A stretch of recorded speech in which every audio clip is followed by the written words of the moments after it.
This podcast is produced by the Portland Press Herald. Visit our website at pressherald.com. Hi, this is Greg Kesich, the editorial page editor at the Portland Press Herald, and I'm here with Sarah Collins, my colleague on the opinion page, assistant editorial page editor Sarah Collins.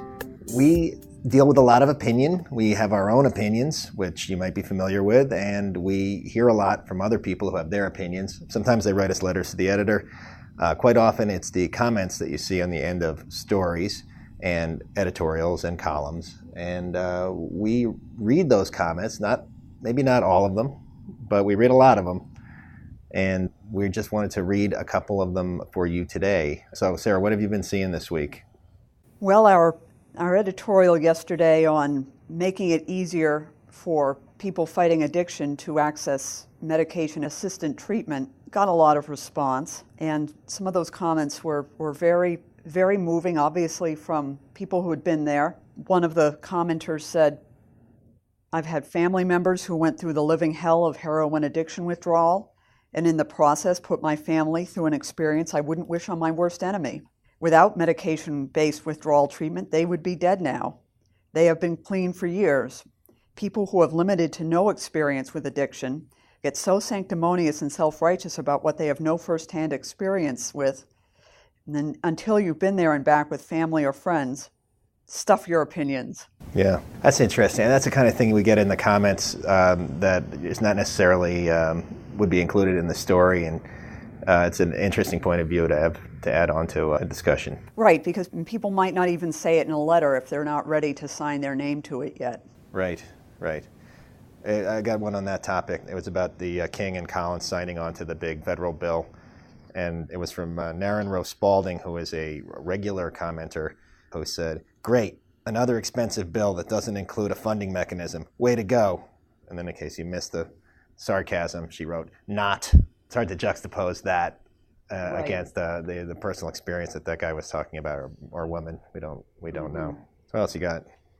A lot of reaction from a Peaks Island resident who wrote with feeling about the problems getting a seat on the ferry to and from the island during the summer when it's crowded with tourists.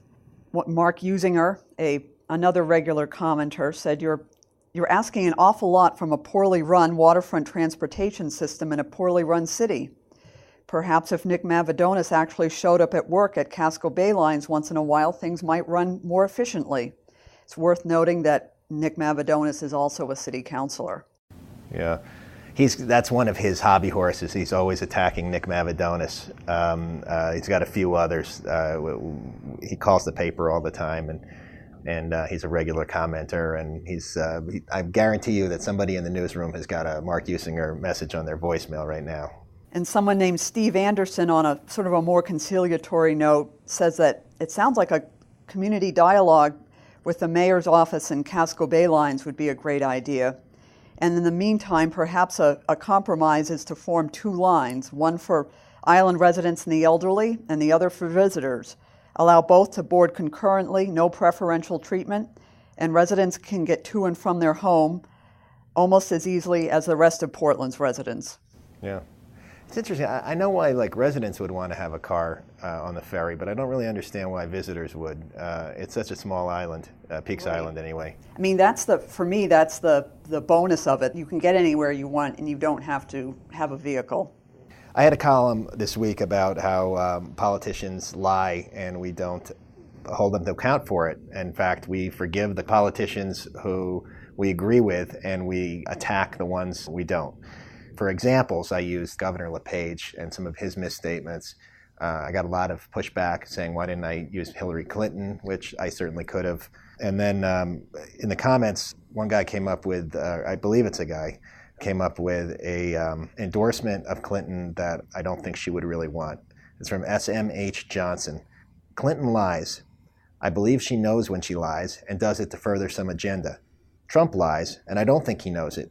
Lies just spew out of him, and those lies constantly vary. I see that as a man who is out of touch with reality, and that is an indication of severe mental illness. For that reason, I will vote for Clinton." Not a really ringing endorsement. I know that, but that's sort of the choice. I think Yes, a lot of people feel like they're marching onto. Whose lies are more dangerous? Right. Moving on from the shortcomings of the candidates to the shortcomings of editorial writers, commenter Fred C. Dobbs asked in regard to our editorial this morning on federal subsidies for farmers who grow the ingredients for junk food. Who's getting paid to write these editorials? Lately, they've been getting dumber and dumber. The poor are being abused with free fattening food? Give me a break. This sounds like it was written on a tablet by some scrawny millennial vegan tending a worm garden. Even meat is bad now because it's made by feeding critters the same awful stuff being stuffed down the throats of the poor. Fred C. Dobbs, I'm sorry to say that he's taken his screen name from one of my favorite movies, Treasure of Sierra Madre, but it's not a very sympathetic character. It's Humphrey Bogart. He goes crazy and kills all his friends. So I mean, it's not the avatar I would have chosen, but is he the no more stinking badges? He's the one. Yes. He goes crazy for gold. Okay. And you're right. That's the guys that kill him are the ones who say no more. I don't need no stinking badges. It's a fine movie. He starts as a panhandler, and we got a lot of comments on the editorial that ran the other day on the sensible practice of zipper merging, encouraging people to let cars in that when a lane closes one at a time, so therefore both lanes keep moving, and how some states are trying to make that kind of common sense practice work in real life and as a matter of state policy. And a lot of people actually thought it was a good idea. I was surprised. I was expecting people to say, I'm sorry to the government telling us what to do. But they could see the benefit of it, except for another frequent commenter, Ken Indy, who said, I have to confess, before I give way, I check the plates. If it's a mass car, they do not get in. So don't tell the tourism board that's how people decide how to drive in traffic, but I guess there are the official rules, and then we all make our own rules, right? This is true. And one last car-related comment from a Mr. 618, who was responding to a letter to the editor from a now part-time resident who's irritated that living in Florida disqualifies him from getting a Portland residential parking permit.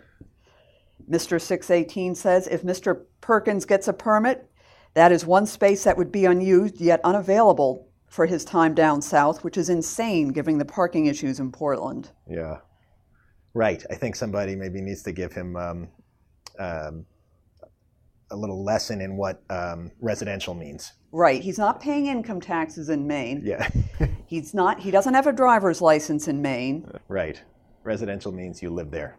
Indeed. Okay. Well, I think that's it for this time, and we will be back with more of our reader comments. Thanks for listening to this Portland Press Herald podcast. You can send us email at podcasts@pressherald.com. Visit our website at pressherald.com.